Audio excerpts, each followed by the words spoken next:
Goal चाहिँ संसद विघटनलाई बनाउने अनि नारा के दिने भने 76-5 बहुमतको सरकारको नारा दिने। तपाईं लिनुस् न, तपाईको संवैधानिक दायित्व के हो भने संविधान बमोजिम प्रतिनिधि सभाभित्र विश्वासको मत लिनुस्, विश्वासको मत प्राप्त गर्न सक्नु भएन भने राजीनामा दिनुस् अनि आउनुस् न तपाईं 76-5 बहुमत। अहिले 76-5 बहुमत आउने स्थिति सम्माननीय प्रधानमन्त्रीको छैन। यो संविधानप्रति गरिएको गम्भीर धोकाबाजी हो, धोकाधडी हो र संविधानप्रति गरिएको जालसाजी हो। मलाई लाग्छ जनताको छोरोले यस्तो इगो लिएको सम्भवतः विश्वमा कमै देख्न पाइन्छ। 76-3 बमोजिम हाउसभित्र प्रतिनिधि सभाभित्र मैले 30 दिनभित्र विश्वासको मत लिन्छु भनेर प्रधानमन्त्रीमा नियुक्त भइसकेपछि उहाँले लिने भनेको त तपाईको विश्वासको मत हो, त्यो पनि प्रतिनिधि सभाबाट हो। यहाँ दायाँ बायाँ स्टप फुल स्टप कहीँ पनि छैन। उहाँले प्रतिनिधि सभाभित्र 30 दिनभित्र विश्वासको मत लिनुपर्छ। उहाँले आफैले भनेको कुरा हो, आफै नियुक्त भएको ठाउँ हो। संसद विघटनका निम्ति 76-5 बहुमतको सरकार बनाउनका लागि आह्वान गरे पनि मुख्य यसको अन्तर्निहित उद्देश्य के हो भन्दाखेरि संसद विघटनै हो।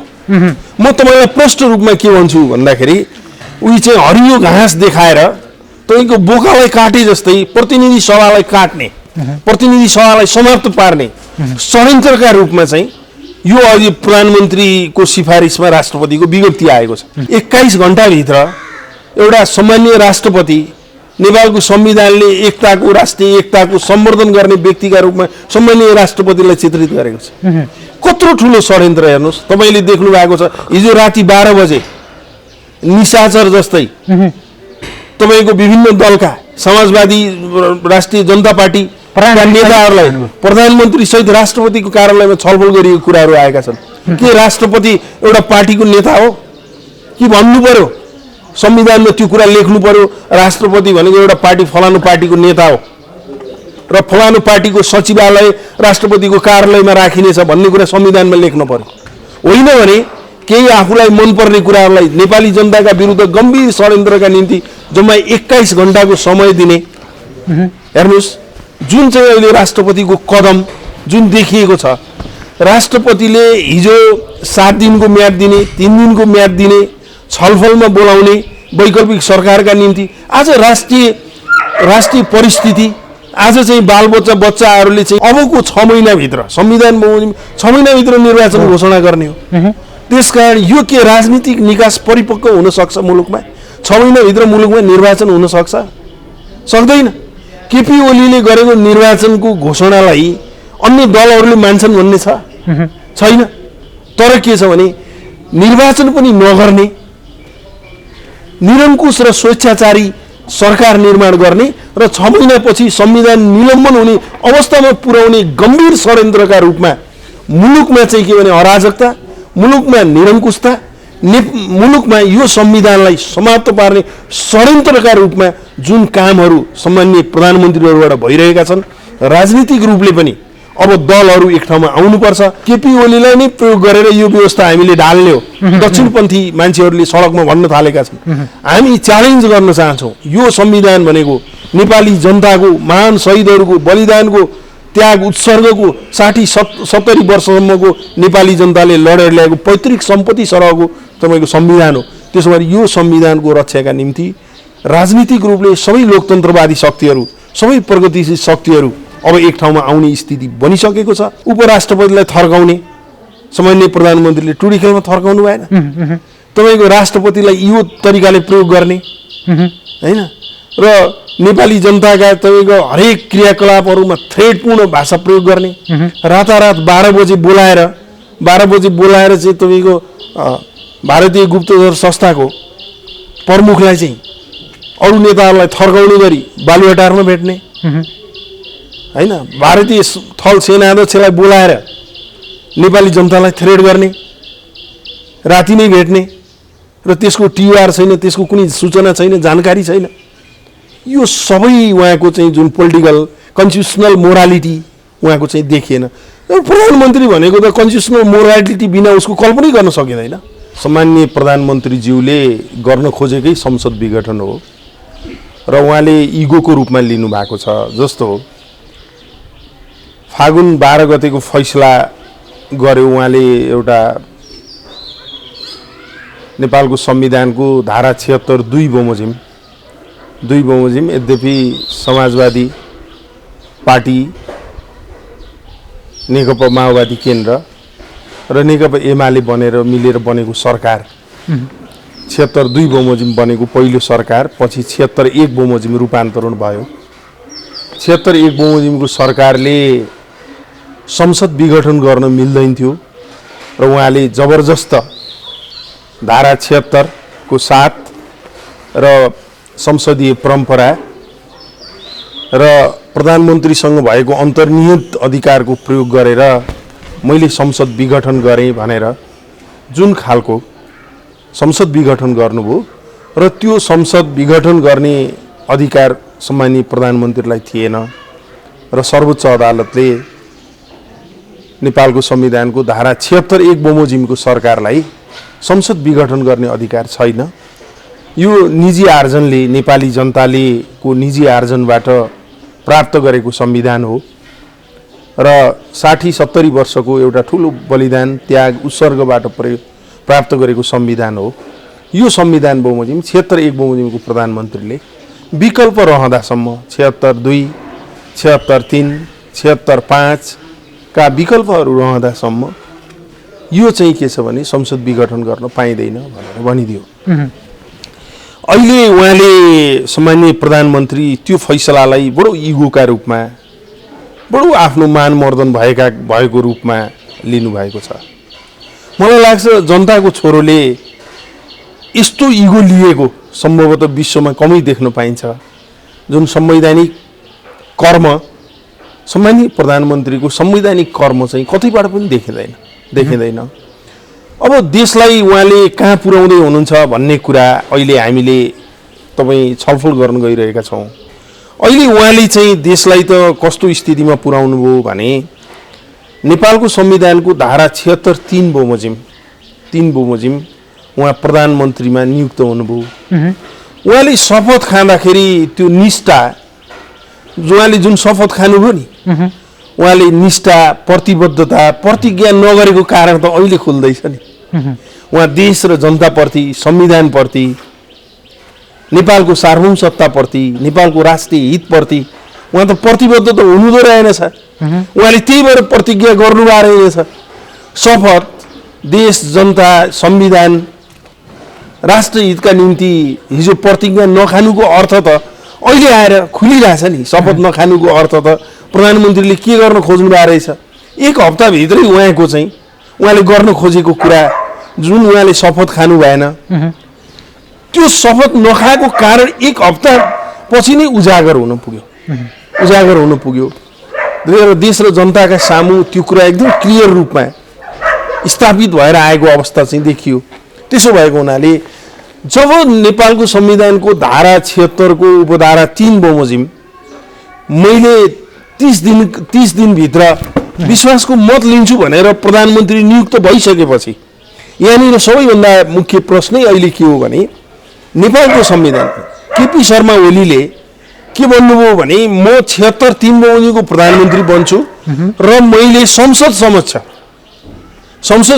30 दिनभित्र विश्वासको मत लिन्छु भन्नुभयो। कुरा यही हो नि, अरूले भने त होइन नि त। यहाँ जसपाका कुनै नेताहरूले भने होइन, नेपाली कांग्रेसको कुनै नेताले भने होइन, नेकपा माओवादी केन्द्रका कुनै नेताहरूले भने होइन, यो त सम्माननीय प्रधानमन्त्रीले भने हो। म 76 3 बमोजिमको प्रधानमन्त्रीको लागि राजी छु र म 30 दिनभित्र विश्वासको मत लिन्छु। कहाँबाट लिन्छु भन्दा संसदबाट लिन्छु। लिनु हो त। उहाँले फेरि छल्नुभयो, फेरि राष्ट्रहित विपरीत काम गर्नुभयो, फेरि संवैधानिक सर्वोच्चता विपरीत काम गर्नुभयो र फ्रड, संविधानको पूर्ण जालसाजी गर्नुभयो। हेर्नुहोस् उहाँले के भन्नुभयो भने हिजो 78/1/27 गतेको अवस्था नै अहिले पनि कायम रहेको। उहाँको विज्ञप्ति, उहाँको सिफारिस राष्ट्रपति कार्यालयबाट शाखा अधिकृतले जारी गरेको एउटा विज्ञप्तिमा हेर्नुहोस् उहाँले के भन्नुभयो भन्दाखेरि हिजोकै परिस्थिति 1/27 गते फेरिएको छैन, 1/27 गतेकै अवस्थामा छ। त्यसो भएको हुनाले अब चाहिँ अन्यलतामा मुलुकलाई राख्न भएन। त्यसो भएको हुनाले 76-5 बमोजिमको चाहिँ सरकार गठनको लागि उहाँले माग गर्नुभयो। यो कुरा त उहाँले जब 76-3 बमोजिम हाउसभित्र प्रतिनिधि सभाभित्र मैले 30 दिनभित्र विश्वासको मत लिन्छु भनेर प्रधानमन्त्रीमा नियुक्त भइसकेपछि उहाँले लिने भनेको त तपाईको विश्वासको मत हो, त्यो पनि प्रतिनिधि सभाबाट हो। यहाँ दायाँ बायाँ स्टप फुल स्टप कहीँ पनि छैन। उहाँले प्रतिनिधि सभाभित्र 30 दिनभित्र विश्वासको मत लिनुपर्छ। उहाँले आफैले भनेको कुरा हो, आफै नियुक्त भएको ठाउँ हो श्रीमान, होइन? त्यसो भएको हुनाले अहिले मुख्य कुरा चाहिँ के हो भने अब उहाँले 76-3 बमोजिम विश्वासको मत नलिकन जुन संसद विघटनका निम्ति 76-5 बमोजिमको सरकार बनाउनका लागि आह्वान गरे पनि मुख्य यसको अन्तर्निहित उद्देश्य के हो भन्दाखेरि संसद विघटनै हो। म तपाईलाई प्रष्ट रूपमा के भन्छु भन्दाखेरि उही चाहिँ हरियो घाँस देखाएर तपाईको बोकालाई काटे जस्तै प्रतिनिधि सभालाई काट्ने, प्रतिनिधि सभालाई समाप्त पार्ने षड्यन्त्रका रूपमा चाहिँ यो अहिले प्रधानमन्त्रीको सिफारिसमा राष्ट्रपतिको विज्ञप्ति आएको छ। त्यसो भएको हुनाले 76-3 बमोजिम जबसम्म 76-3 बमोजिम बनेको प्रधानमन्त्रीले 76-4 बमोजिम 30 दिनभित्र जबसम्म विश्वासको मत लिनुहुन्न अथवा राजीनामा दिनुहुन्न, दुई खालले चाहिँ तपाईको 76-5 मा पुग्ने हो। 76-5 मा पुग्नका निम्ति त सामान्य प्रधानमन्त्रीले 76-3-4 बमोजिम विश्वासको मत लिनु पर्यो, त्यसमा फेल हुनु पर्यो। हेर्नुस्, प्रश्न विश्वासको मत लिन नसकेको अवस्था हुनु पर्यो, त्यो हाउस भित्र लिएको हुनु पर्यो, कुनै मनोगत अर्थ लाएर कुनै चाहिँ निबन्ध चाहिँ तपाईको लेखेर तपाईको प्रधानमन्त्रीले मुक्ति पाउने कुरा हो होइन नि। संविधान त एउटा प्रोसेस हो। हामीले लिमिटेड सरकार, सीमित सरकार र संविधानवादको अभ्यास गरिरहेका छौँ। सम्मानित सर्वोच्च अदालतले पनि हिजो फागुन 12 को फैसलामा यही कुरालाई भनेको छ। त्यसो भएको हुनाले अहिले आजको दिनमा सम्माननीय प्रधानमन्त्रीले नेपालको संविधानको धारा 76-3 बमोजिम विश्वासको मत लिन्छु भनेर सरकार निर्माण गरिसकेपछि 76-4 बमोजिम 30 दिनभित्र हाउसभित्र विश्वासको मत लिनै पर्छ। विश्वासको मतमा उहाँ असफल हुनुभयो भने उहाँले राजीनामा दिएर 76-5 का लागि सिफारिस गर्न पाउने अधिकार प्रधानमन्त्रीको हो। अहिले यो अवस्थामा प्रधानमन्त्रीले चाहिँ तपाईको संसदमा अर्को वैकल्पिक सरकारका लागि सिफारिस गर्न पाउने स्थिति चाहिँ छैन। के दुईटा प्रधानमन्त्री बनाउने हो मुलुकमा? दुईटा प्रधानमन्त्री बनाउने हो? केपी शर्मा ओली र अर्को प्रधानमन्त्री के यो संविधानले कल्पना गरेको छ? त्यो बिल्कुल गलत हो। हेर्नुस्, त्यसो भएर अहिले हामीले हिजो सर्वोच्च अदालतले पनि संविधानवाद यो लिमिटेड सरकार एउटा सीमित सरकार र संवैधानिक सर्वोच्चताको कसीमा हिजो सर्वोच्च अदालतले चाहिँ फागुन 3 महिना पनि भएको छैन हेर्नुस् फैसला गरेको। अब यो स्थितिमा चाहिँ के हो भने फ्रड अफ द कन्स्टिट्युसन एउटा चाहिँ संविधानप्रति जालसाजी गरेर अनि अनेक कुतर्क गरेर गोल चाहिँ संसद विघटनलाई बनाउने अनि नारा के दिने भने 76-5 बमोजिमको सरकारको नारा दिने। तपाईँ लिनुहोस् न, तपाईँको संवैधानिक दायित्व के हो भने संविधान बमोजिम प्रतिनिधि सभाभित्र विश्वासको मत लिनुहोस्, विश्वासको मत प्राप्त गर्न सक्नु भएन भने राजीनामा दिनुहोस् अनि आउनुहोस् न तपाईँ 76-5 बमोजिम। अहिले 76-5 बमोजिम आउने स्थिति सम्माननीय प्रधानमन्त्रीको छैन। यो संविधानप्रति गरिएको गम्भीर धोकाबाजी हो, धोकाधडी हो र संविधानप्रति गरिएको जालसाजी हो। जस्तो वकिल साहब अघि पनि सानो प्रसङ्ग आयो, जस्तै यो वैशाख 27 गतेकै यो सेरफेरमा नेपालको राजनीति छ, त्यहाँभन्दा राजनीतिक परिस्थिति परिवर्तन नभएकोले भनेर जुन किसिमको व्याख्या राष्ट्रपति कार्यालयले गरेर पत्र जारी गरेको छ, त्यो त व्यवहार त त्यस्तो देखिन्छ। तर कानुनी यसको प्रश्न भनेको कानुनी प्रश्न होइन, यसको संवैधानिक त प्रश्न होइन। यो पुरा के हो भने जस्तो एउटा बन्दी प्रत्यक्षीकरण, मान्छे थुनामा भएको मान्छेले 24 घण्टाको म्याद पाउँछ। हेर्नुहोस् तपाईँहरू, आज माननीयहरू कोभिड भएका छन्, प्रतिनिधि सभाका सदस्यहरू कोभिड भएर अहिले कोही आइसोलेसनमा छन्, कोही चाहिँ आइसियुमा छन्, कोही भेन्टिलेटरमा छन्। तपाईँले देख्नु भएकै छ नि। 21 घण्टाभित्र एउटा सामान्य राष्ट्रपति नेपालको संविधानले एकताको राष्ट्रिय एकताको सम्वर्धन गर्ने व्यक्तिका रूपमा सम्माननीय राष्ट्रपतिलाई चित्रित गरेको छ। कत्रो ठुलो षड्यन्त्र हेर्नुहोस्, तपाईँले देख्नु भएको छ। हिजो राति 12 बजे निशाचर जस्तै तपाईँको विभिन्न दलका समाजवादी राष्ट्रिय जनता पार्टी नेताहरूलाई प्रधानमन्त्री सहित राष्ट्रपतिको कार्यालयमा छलफल गरिएको कुराहरू आएका छन्। के राष्ट्रपति एउटा पार्टीको नेता हो कि भन्नु पर्यो, संविधानमा त्यो कुरा लेख्नु पर्यो, राष्ट्रपति भनेको एउटा पार्टी फलानु पार्टीको नेता हो र फलानु पार्टीको सचिवालय राष्ट्रपतिको कार्यालयमा राखिनेछ भन्ने कुरा संविधानमा लेख्नु पर्यो। होइन भने केही आफूलाई मनपर्ने कुराहरूलाई नेपाली जनताका विरुद्ध गम्भीर षड्यन्त्रका निम्ति जम्मा 21 घण्टाको समय दिने। हेर्नुहोस्, जुन चाहिँ अहिले राष्ट्रपतिको कदम जुन देखिएको छ, राष्ट्रपतिले हिजो 7 दिनको म्याद दिने, 3 दिनको म्याद दिने, छलफलमा बोलाउने वैकल्पिक सरकारका निम्ति आज राष्ट्रिय परिस्थिति, आज चाहिँ बच्चाहरूले चाहिँ कोभिडको इन्जेक्सन नपाएर, होइन, तपाईँको कोभिडको तेस्रो लहर थर्ड भेरिएन्ट मुलुकमा अहिले चाहिँ सवार भइरहेछ। विरुद्ध भएका अवस्था मान्छेहरूले चाहिँ अहिले चाहिँ कोभिडको चाहिँ इन्जेक्सन लगाउनु पाछन्। अहिलेको राष्ट्रिय एकता भनेको राष्ट्रपतिले आह्वान गर्ने भनेको चाहिँ के हो भने यो महामारीबाट मुलुकलाई बचाउने, वृद्ध बालबालिका महिला र समग्र नेपालको राष्ट्रियता बचाउने। नेपालका नेपाली जनता बचेन नेपालको राष्ट्रियता बच्छ। यो अभियानमा राष्ट्रपतिले आह्वान गर्नुपर्ने हो। तर राष्ट्रपति पुरै षड्यन्त्रमा लाग्नुभयो, कन्स्टिट्युसनलको फ्रड गर्ने काममा, जालसाजी गर्ने कुरामा लाग्नुभयो। 24 घण्टा त एउटा बन्दीलाई ल्याउन पनि टाइम लाग्छ बाटाको म्याद बाहेक। उहाँले 21 घण्टाको जुन समय दिनुभएको छ, यस्तो विषयमा गम्भीर सरकार बन्ने, निर्माण हुने समय, परिस्थिति, परिवेश, यो के तरिका हो? यो त देखियो नि, यो त गम्भीर षड्यन्त्र देखियो। र आफूलाई मन परेका दलका नेताहरूलाई चाहिँ रातारात तपाईँको कुनै टिओआर छैन, राष्ट्रपति कार्यालयमा गएर कन्भिन्स गरेछ। यो के तरिका हो? यो त संविधानमाथि गरिएको गम्भीर धोखाधडी हो। तपाईँले पनि यो असंवैधानिक भनिहाल्नुभयो, यो संविधानमाथिको जालसाजी भन्दै हुन्छ।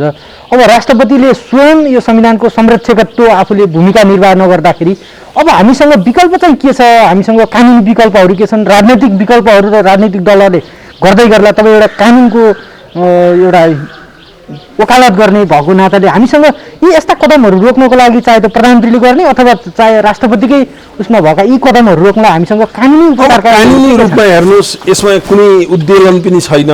यो देशलाई राख्ने हो, यो देशको संरक्षण गर्ने हो। हेर्नुहोस्, यो देश रहन्न कि भन्ने अवस्थामा प्रधानमन्त्रीको कदमले मुलुकलाई त्यहाँनिर पुर्यायो। यो कहाँबाट चलिरहेछ यो देश?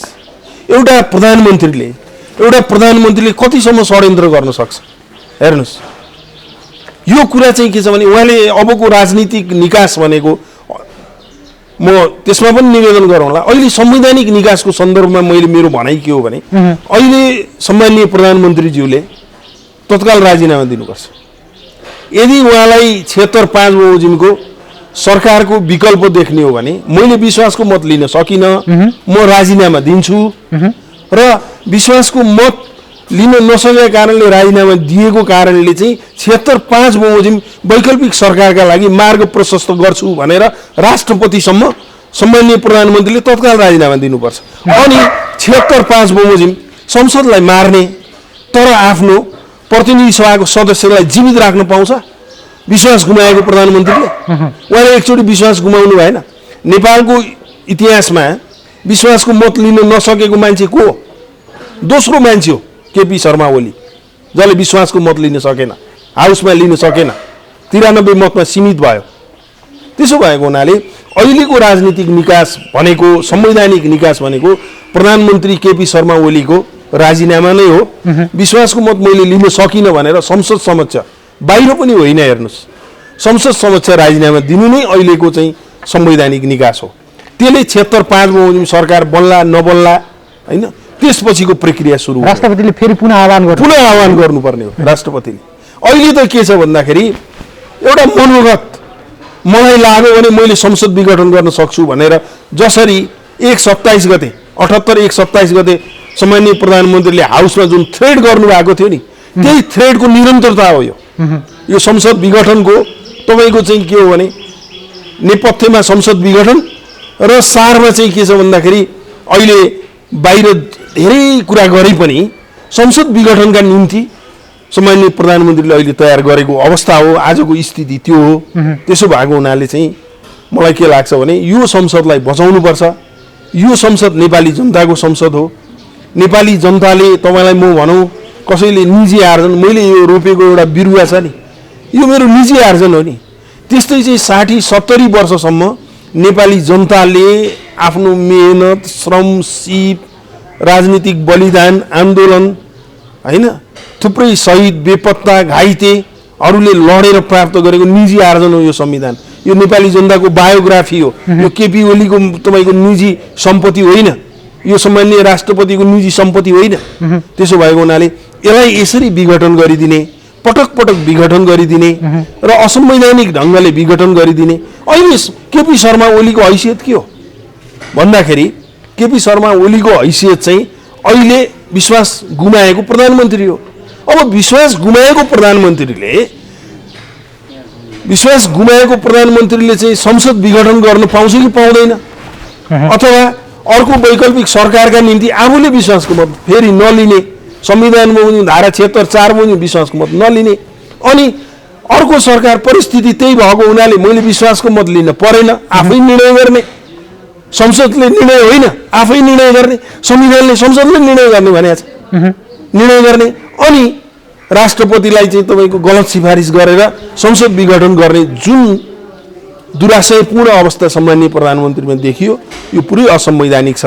त्यसो भएको हुनाले उहाँले पहिलो संवैधानिक विकल्प उहाँले राजीनामा दिने, राजीनामा दिइसकेपछि 76(5) बमोजिमको पहिलो कुरा उहाँले विश्वासको मत लिन सक्नुहुएन भने उहाँले राजीनामा दिने, राजीनामा दिइसकेपछि नेपालको संविधानको धारा 76(5) बमोजिम वैकल्पिक सरकारका निम्ति राष्ट्रपतिले आह्वान गर्ने, नम्बर 1।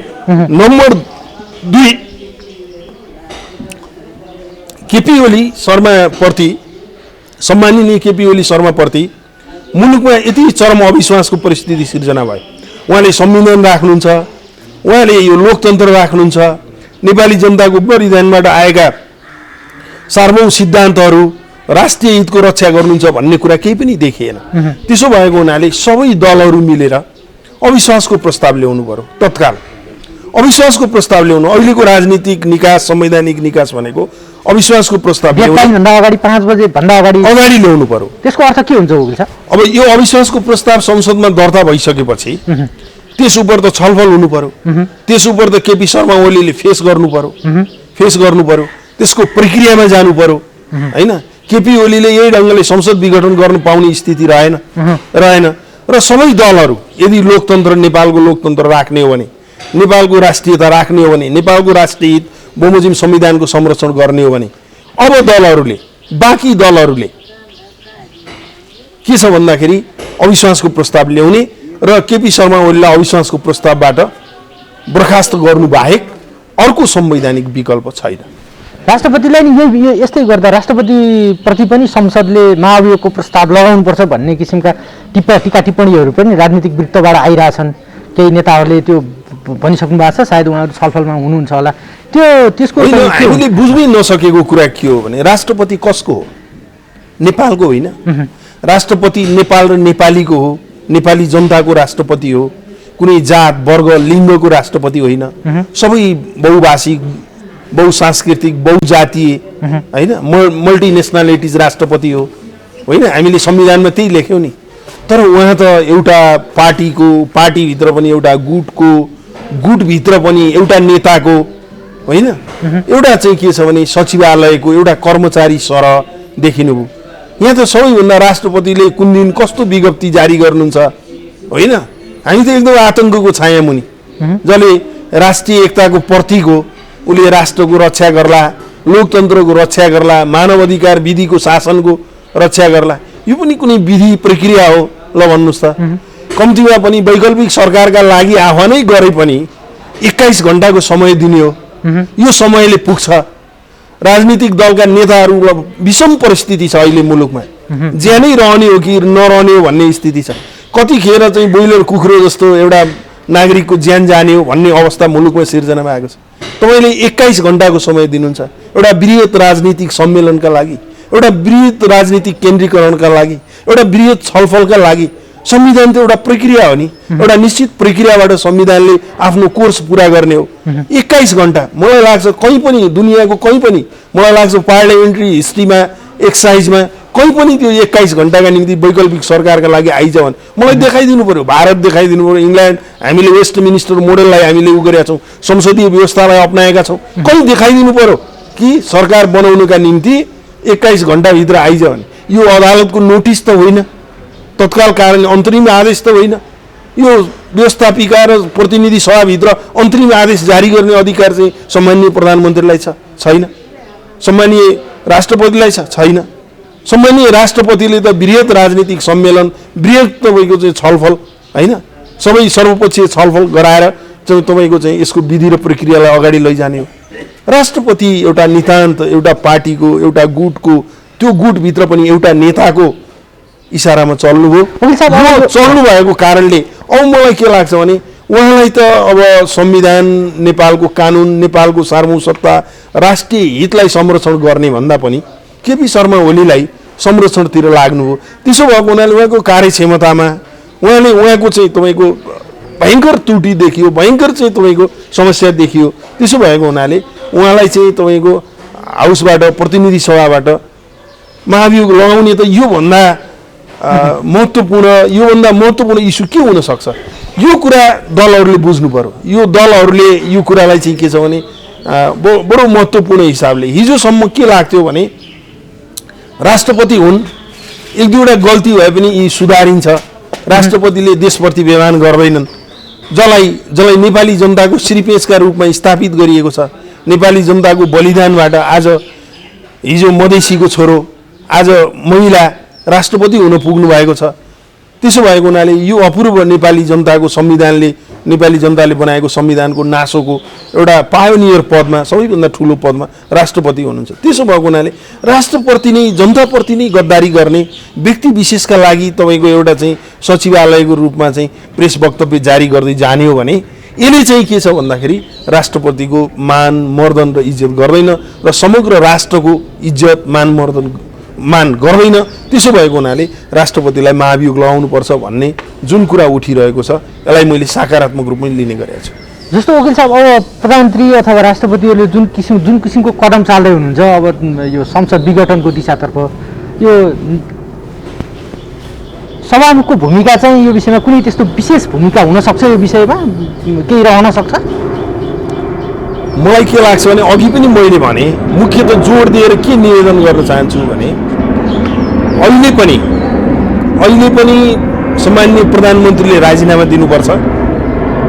विश्वासको मत उहाँले संसदभित्र लिने हो। उहाँले संविधानको जालसाजी प्रयोग गरेर विश्वासको मत नलिकन, संविधानको धारा 76(4) बमोजिम विश्वासको मत नलिकन संसदमा चाहिँ 76(5) बमोजिमको वैकल्पिक सरकारका निम्ति प्रधानमन्त्रीले जुन सिफारिस गर्नुभएको छ, यो जालसाजीपूर्ण सिफारिस हो। संविधानप्रति गरिएको हिजोकै परिस्थिति रहेको, मैले विश्वासको मत लिन सकिनँ भन्ने कुरा त संसदभित्र भन्ने हो, प्रतिनिधि सभाभित्र भन्ने हो, राष्ट्रपति कहाँ गएर भन्ने होइन। त्यो भन्दा पनि प्रतिनिधि सभाले उहाँलाई विश्वासको मत दिएन भने र उहाँ विश्वासको मत प्राप्त गर्नु भएन भने उहाँले राजीनामा दिने हो अनि 76(5) बमोजिमको सरकारमा जाने हो। विकल्प नम्बर 1। विकल्प नम्बर 2 के हो भने दलहरूले सम्माननीय प्रधानमन्त्रीज्यूबाट जुन कुराहरू भइरहेका छन्, राष्ट्रिय हित बमोजिम भएका छैनन्, नेपालको सार्वभौमसत्ता अनुकूल भएका छैनन्। मलाई के लाग्छ भन्दाखेरि के यो मुलुकमा निर्वाचन सम्भव छ? यो कुरामा पनि छलफल गर्न त जरुरी छ नि।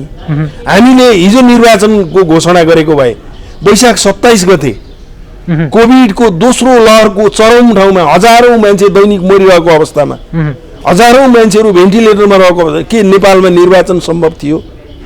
मलाई के लाग्छ भने अहिले पनि अनिश्चित। मलाई के लाग्छ भने अबको 6 महिनाभित्र संविधान बमोजिम 6 महिनाभित्र निर्वाचन घोषणा गर्ने हो।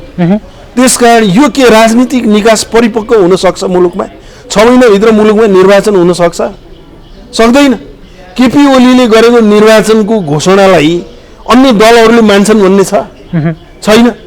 तर के छ भने निर्वाचन पनि नगर्ने, निरङ्कुश र स्वेच्छाचारी सरकार निर्माण गर्ने र 6 महिनापछि संविधान निलम्बन हुने अवस्थामा पुर्याउने गम्भीर षड्यन्त्रका रूपमा मुलुकमा चाहिँ के भने अराजकता, मुलुकमा निरङ्कुशता, मुलुकमा यो संविधानलाई समाप्त पार्ने षड्यन्त्रका रूपमा जुन कामहरू सामान्य प्रधानमन्त्रीहरूबाट भइरहेका छन्, राजनीतिक रूपले पनि अब दलहरू एक ठाउँमा आउनुपर्छ, दक्षिणपन्थीहरू एक ठाउँमा केन्द्रित भइरहेका छन्।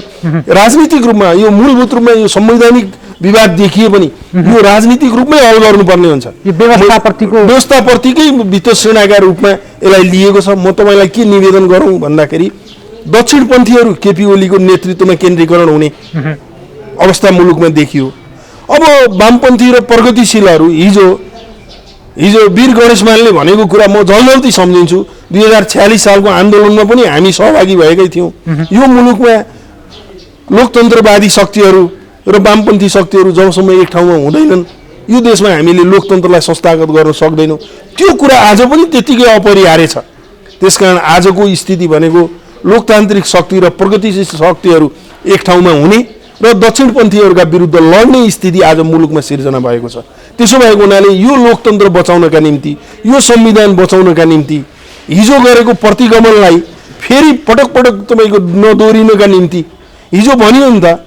हिजो के भनियो भने हिजो लगेर राजाले ठिकै गर्लान्, गोर्खाका राजाले न्याय गर्लान् भनेर लगेर संसद विघटन गर्दाखेरि हामीले संसद पुनर्स्थापनाका निम्ति कत्रो आन्दोलन गर्नु पर्यो। त्यसो भएको हुनाले हामीले लोकतन्त्रका निम्ति र यो नेपाली जनताको सार्वभौम सत्ताका निम्ति त्यही भएर नेपालको संविधानमा धारा 5 राखिया हो। हेर्नुहोस्, राखिया हो, किनभने यस्तो बैमानी गर्लान्, यस्तो फटाइ गर्लान् र मुलुकमा चाहिँ मुलुकको संविधान खानु नपाउन् भन्नका लागि त्यो धारा राखिया हो। त्यो धारा बमोजिम कानुन बनाइएन। अब यो चाहिँ के छ भने जसले यो मुलुकमा हेर्नुहोस् आज शक्तिको उन्मादमा, आज सेटिङको उन्मादमा जुन ताण्डव मचाइरहेको छ यसको भोलि संविधानमा यो निकास खोज्नुपर्छ नेपाली जनताले। वकिल साहब, अब म अन्त्यतर्फ हुन्छ। तपाईँ एउटा अब बारको उपाध्यक्ष, एउटा जिम्मेवार, अघिल्लोचोटि पनि प्रतिनिधि सभा विघटन हुँदा तपाईँले सर्वोच्च अदालतमा तपाईँले रिट निवेदन लिएर जाने मध्येको एउटा रिट निवेदक पनि हुनुहुन्छ। आज पनि जसरी तपाईँहरूको अब यो प्रधानमन्त्री राष्ट्रपतिले जुन किसिमको प्रक्रिया अगाडि सार्नुभयो त्यसका विरुद्ध तपाईँहरू अदालती प्रक्रियामा जाने योजना तपाईँहरूसँग के छ? त्यसबाट आउने फैसलाले नेपालको राजनीतिक अथवा संवैधानिक उसमा चाहिँ के फरक पार्न सक्छ? किनकि हामीसँग टाइम थोरै छ। आज नै मेसोपरि निर्वाचनको घोषणै हुन सकिन्छ र आज सर्वोच्च अदालतले कुनै किसिमको निर्णय दिन सक्ने स्थिति पनि यो समयको कारणले खास छैन। के हुन सक्छ त्यसको खास अर्थ? त्यसपछि म एउटा अन्त्यमा एउटा राजनीतिक प्रश्न सोधेर सिद्धाउँछु। यो तपाईँहरूको तयारी के छ कानुनी लडाइँ लड्नको लागि? यसमा हामीले म तपाईँलाई स्पष्टसँग के निवेदन गरौँ भने यसको संवैधानिक निकास चाहिँ पहिलो कुरा प्रधानमन्त्री, सामान्य प्रधानमन्त्री र राष्ट्रपतिबाट खोज्नुपर्छ। दलहरूभित्रबाट खोज्नुपर्छ। दलहरूले अब तत्काल अविश्वासको प्रस्ताव लैजानुपर्छ। के नेपाली जनता राष्ट्रपतिका नोकर हुन् र जता पायो त्यतै नचाइदिने? यो कुरा चाहिँ के छ भने दलहरूले कम्तीमा पनि अविलम्ब सोच्नु पर्यो र केपी शर्मा ओलीमाथि अविश्वासको प्रस्ताव लानु पर्यो र हाउसभित्रै नेपाली जनताको मेरो मतको सार्वभौम स्थल भनेको प्रतिनिधि सभा हो, त्यहाँभित्र खोज्नुपर्छ भन्ने मैले संवैधानिक कुराहरूलाई बढी स्पेस र जोड दिन चाहन्छु। अब दोस्रो कुरा रह्यो अब सबै कुराहरू सर्वोच्च अदालतमा लैजानु कति उपयुक्त हुन्छ भन्ने प्रश्न पनि अब उठ्न थालिसकेको छ। तपाईँहरूले देखिराख्नु भएको छ होइन? हामी फागुन 12 गतेदेखि आज कति गते हो? आज जेठ, आज 7 गते हो। फागुन, चैत, वैशाख, जेठ 3 महिना पनि भएको छैन। एउटा कुरा फाइनल भएको। अब जुनसुकै ढङ्गले मान्छेको नियतमाथि हेर्नुहोस्, दुराशय जो सामान्य प्रधानमन्त्रीको जुन दुराशय छ त्यसलाई त जुनसुकै ढङ्गले पनि रोक्न सकिँदो रहेनछ। सर्वोच्च अदालतले फैसला गरे पनि सर्वोच्च अदालतले गरेको फैसला हिजोको फागुन 12 गतेको फैसलाको पृष्ठ 10 मा यो संक्षिप्त फैसलाको पाठ आएको छ। त्यसको 10 मा भनिएको 1, 2, 3, 5 का सबै विकल्पहरू र हाउसभित्र त्यहाँ त्यो पनि भनिएको छ। हेर्नुहोस्, हाउसभित्र प्रतिनिधि सभाभित्र विश्वासको मत लिन नसकेको अवस्थामा त्यो लेखिया छ नि, प्रश्न रूपमा लेखिया छ। अहिले हाम्रो प्रश्नै के हो भने प्रधानमन्त्रीज्यूबाट फ्रड अफ द कन्स्टिट्युसन गरेर संविधानप्रति जालसाजी गरेर तपाईँको कुनै कुरा गर्दैमा सर्वोच्च अदालतले भनेको फैसलालाई चाहिँ तपाईँको चाहिँ उ गर्न त मेट्न त सकिँदैन। यो त सर्वोच्च अदालतबाट भएको फैसलाको प्रति पनि के भने अपमान हो, हेर्नुहोस्, अपेलना हो, बेइमानी हो।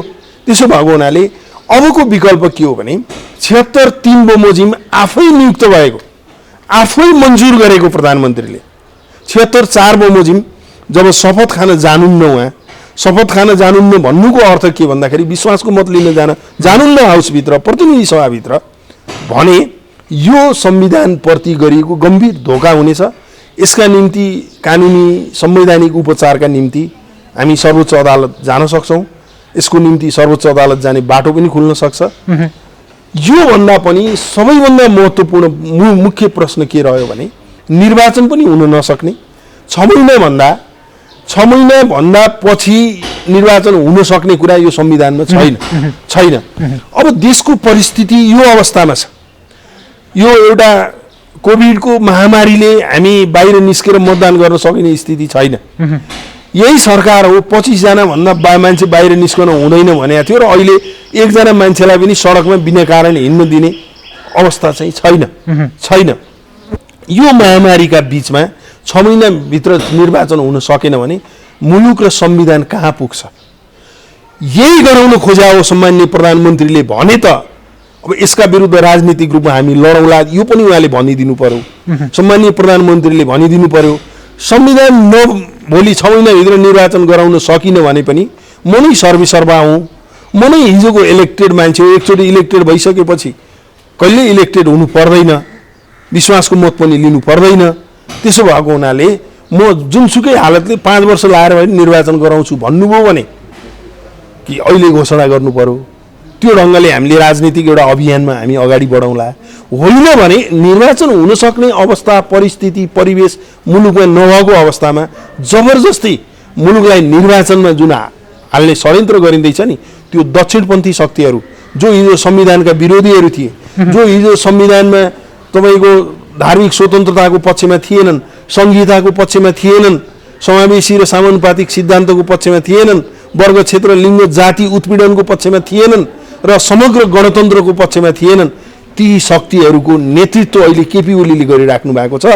र दक्षिणपन्थीको एउटा न्युक्लियस मैले देखिरहेको छु, तपाईँहरूले नि सुनिराख्नु भएको छ, केपी ओलीलाई नै प्रयोग गरेर यो व्यवस्था हामीले ढाल्ने हो दक्षिणपन्थी मान्छेहरूले सडकमा भन्न थालेका छन्। हामी च्यालेन्ज गर्न चाहन्छौँ, यो संविधान भनेको नेपाली जनताको महान शहीदहरूको बलिदानको त्याग उत्सर्गको 60-70 वर्षसम्मको नेपाली जनताले लडेर ल्याएको पैतृक सम्पत्ति सरहको तपाईँको संविधान हो। त्यसो भए यो संविधानको रक्षाका निम्ति राजनीतिक रूपले सबै लोकतन्त्रवादी शक्तिहरू, सबै प्रगतिशील शक्तिहरू अब एक ठाउँमा आउने स्थिति बनिसकेको छ। यो संविधान रक्षाका निम्ति, लोकतन्त्र रक्षाका निम्ति, गणतन्त्र रक्षाका निम्ति, मानव अधिकार र विधिको शासन रक्षाका निम्ति यहाँ विधिको शासन त टर्च लाइट बालेर खोज्नुपर्ने स्थिति आइसक्यो। त्यसो भएको हुनाले अब हामी कानुन व्यवसायहरू, हिजो म तपाईँलाई स्मरण गराउन चाहन्छु, नेपालमा संविधान सभा चाहिन्छ भन्ने कानुन व्यवसाय नै हो, नेपाल बार एसोसिएसन नै हो। अहिले नेपाल बार एसोसिएसनले पनि के भन्यो भने जुन संवैधानिक परिषद जुन बनाइयो, कठपुतली संवैधानिक परिषद बनाइयो नि 3 जनाको, त्यो संविधान विपरीत हो। र संवैधानिक नियुक्ति जुन भयो, संविधान बमोजिम जुन संवैधानिक नियुक्तिहरू भए, संवैधानिक आयोगहरूमा नियुक्ति भए, यो पनि असंवैधानिक हो। नेपाल बार एसोसिएसनले त भनेकै छ नि। कानुन र विधि प्रक्रिया तपाईँ हेर्नुहोस्, संसदको सदस्य नभएका मान्छेलाई बाटोबाट सडकबाट टिपेर पटक पटक चाहिँ मन्त्री बनाइएको छ। यो पनि विधि र प्रक्रिया भएन भनेर सर्वोच्च अदालतले हिजो मात्रै भन्यो। त्यसो भएको हुनाले प्रधानमन्त्रीले के गर्दै हुनुहुन्छ भन्ने कुरा अब लगभग क्लियर भइसकेको छ, घाम जत्तिकै क्लियर भइरहेछ। यो दक्षिणपन्थी शक्तिको जब नेतृत्व गरेर यो संविधान, लोकतन्त्र यो जब समाप्त पार्ने षड्यन्त्रमा जब प्रधानमन्त्री आउनुहुन्छ, त्यसका विरुद्ध समग्र क्षेत्र, लिङ्ग, वर्ग, जाति सबै जाग्दछन् भन्ने मलाई लाग्दछ। हेर्नुहोस्, किनभने मेरो पैतृक सम्पत्तिलाई नै अतिक्रमण गरियो, मेरो स्वाधीनतालाई नै आक्रमण गरियो, अतिक्रमण गरियो भने यसका विरुद्धमा फेरि नयाँ खालको जनआन्दोलन, नयाँ खालको चाहिँ तपाईँको वर्गीय आन्दोलन नेपालमा उठ्न सक्छ र त्यो वर्गीय आन्दोलन लोकतन्त्रवादी शक्तिहरू र प्रगतिशील शक्तिहरूको मजबुत एकताबाट सम्भव छ भन्ने मलाई लाग्छ। अन्त्यमा एउटा राजनीतिक प्रश्न वकिल साहब, अघि तपाईँले भन्नुभयो यो यति बेला केपी शर्मा ओलीले चाहिँ देशभित्रका प्रतिक्रियावादी दक्षिणपन्थी शक्तिहरूको नेतृत्व गरिरहनु भएको छ भनेर भन्दै गर्दा यही सरकार अथवा प्रधानमन्त्री केपी शर्मा ओलीलाई केही हाम्रो विदेशी मित्र राष्ट्र शक्तिहरूको पनि यी खालका कदमहरूमा चाहिँ अलिकति साथ पनि भइरहेछ। हामीले सुन्यौँ हामीले नेपालमा बीजेपी समर्थित सरकार, अमित शाह भारतीय गृह मन्त्रीले त भन्नुभएकै हो नि, नेपालमा बीजेपी समर्थित सरकारको प्रसङ्ग बीचमा आएकै हो नि। पछिल्लो सुब्रमण्यम स्वामीले गरेको ट्विट तपाईँहरूको हाम्रो बीचमा छँदैछ। मलाई के लाग्छ भने बीजेपीले बङ्गालमा बीजेपी समर्थित सरकार बनाउन सकेन, उडिसामा बनाउन सकेन, अब बिहार र चाहिँ तपाईँको उत्तर प्रदेश, भोलि उत्तर प्रदेशमा उसको सरकारका माननीयहरूले धमाधम राजीनामा दिइरहेछन्। त्यसकारण चाहिँ के छ भन्दाखेरि यदि नेपाली जनताको सार्वभौम सत्ता, हिजो मलाई के लाग्छ भने उपराष्ट्रपतिलाई थर्काउने सामान्य प्रधानमन्त्रीले टुडी खेलमा थर्काउनु भएन, तपाईँको राष्ट्रपतिलाई यो तरिकाले प्रयोग गर्ने होइन, र नेपाली जनताका तपाईँको हरेक क्रियाकलापहरूमा थ्रेडपूर्ण भाषा प्रयोग गर्ने, रातारात 12 बजे बोलाएर चाहिँ तपाईँको भारतीय गुप्तचर संस्थाको प्रमुखलाई चाहिँ अरू नेताहरूलाई थर्काउने गरी बालुवाटारमा भेट्ने होइन, भारतीय थल सेनाध्यक्षलाई बोलाएर नेपाली जनतालाई थ्रेड गर्ने, राति नै भेट्ने, र त्यसको टिआर छैन, त्यसको कुनै सूचना छैन, जानकारी छैन। यो सबै उहाँको चाहिँ जुन पोलिटिकल कन्स्टिट्युसनल मोरालिटी उहाँको चाहिँ देखिएन। प्रधानमन्त्री भनेको त कन्स्टिट्युसनल मोरालिटी बिना उसको कल्पनै गर्न सकिँदैन, त्यो व्यक्तित्व उहाँमा देखिएन। त्यसो भएको हुनाले प्रयत्न त हुनसक्छ, हेर्नुहोस् होइन। अब वल्लभभाइ पटेल निर्देशित तपाईँको साउथ एसियाका सबै राष्ट्रहरूलाई भारतको कब्जामा राख्ने जुन नीति हो त्यो नेपालमा लागू गर्न खोजेको त आज त होइन, सयौं वर्षदेखि त्यो कुरा देखिएकै छ। हेर्नुहोस्, नेपालको राजनीतिक स्वतन्त्रतालाई हमेसा कब्जा गर्न जुनसुकै ढङ्गले पनि भारतीय नेताहरूले त्यो प्रयत्न गरेको कुरा त देखिएकै छ। तर मलाई के लाग्छ भन्दाखेरि यो संविधान नेपाली जनताले बनाएको हुनाले मैले त्यतिखेर तपाईँलाई स्मरण गराउन चाहन्छु, भारतका 7 बुदाहरू थिए। नेपालको संविधान अहिलेको परराष्ट्र मन्त्री जयशंकर यहाँ आउनुभएको थियो, दूत बनाउनु आउनुभएको थियो, कर्णसिंह आउनुभयो, परराष्ट्र मन्त्री आउनुभयो, राजदूत आउनुभयो। भारतले 7 बुदाहरू, नागरिकता, समावेशी समानुपातिक सिद्धान्त लगायतका विषयमा, धार्मिक स्वतन्त्रताका विषयमा उसका 7 वटा बुदाहरू थिए। त्यो कुरा नेपालको संविधान सभाले मानेन। सम्माननीय सुशील कोइराला प्रधानमन्त्री हुनुहुन्थ्यो, सम्माननीय राष्ट्रपति रामवरण सिंह हुनुहुन्थ्यो, रामवरण यादव हुनुहुन्थ्यो, उहाँहरूले मान्नु भएन र सिङ्गो संविधान सभाले मानेन र संविधान पारित भयो। त्यसको इख आज भारतीयहरूले आज केपी शर्मा ओलीलाई प्रयोग गरेर पुष्टि गर्दैछन्। केपी शर्मा ओली भनेको एउटा प्यादाको रूपमा एउटा प्रयोग जुन चाहिँ तपाईँको एउटा जुन खालको प्रयोग गरिएको देखिएको छ नेपाली जनताका विरुद्धमा, जुन प्रयोग गरिएको देखिएको छ, त्यो कुरा चाहिँ के छ भन्दाखेरि प्रधानमन्त्री केपी शर्मा ओलीले बुझ्नु जरुरी छ भन्ने मलाई लाग्छ। त्यसो भएको हुनाले राष्ट्रिय स्वाधीनताको निम्ति कुनै पनि हस्तक्षेपहरू, तपाईँलाई मैले के भनौँ भने पृथ्वीनारायण शाहदेखि, मैले यो पनि स्मरण गराउँ, पृथ्वीनारायण शाहदेखि तपाईँ हाम्रा पुर्खासम्म जसले लडेर यो मुलुकलाई राखेको कारणले नेपाल भन्ने देश रहेको हो। त्यसो भएको हुनाले यो देश रक्षाका निम्ति हाम्रो रगतमा, हाम्रो डिएनएमा राष्ट्रिय स्वाधीनता, नेपालको सार्वभौम सत्ता, अखण्डता रक्षाका निम्ति लड्ने तागत छ। त्यसका निम्ति नेपाली जनताहरू फेरि पनि सडकमा उत्रिन सक्छन्। कुनै खालको षड्यन्त्र, नेपाल सिक्किम बन्न सक्दैन, नेपालमा कुनै लेन्डुप दोर्जे जन्मिन सक्ला, त्यसको रिहर्सल पनि भइरहेको हामी देखेका छौँ। तर त्यस्ता लेन्डुप दोर्जेहरूलाई पनि नेपाली जनताले लखेट्नेछन् र नेपाली जनताको सार्वभौम सत्ता, राष्ट्रियता, अखण्डताको रक्षा हुनेछ भन्ने कुरामा चाहिँ हामीले विश्वास गरौँ र नेपाल भन्ने देश चाहिँ यो चन्द्र सूर्य रहेसम्म रहन्छ भन्ने कुरामा हामी एक ढिक्का भएर लड्न जरुरी छ।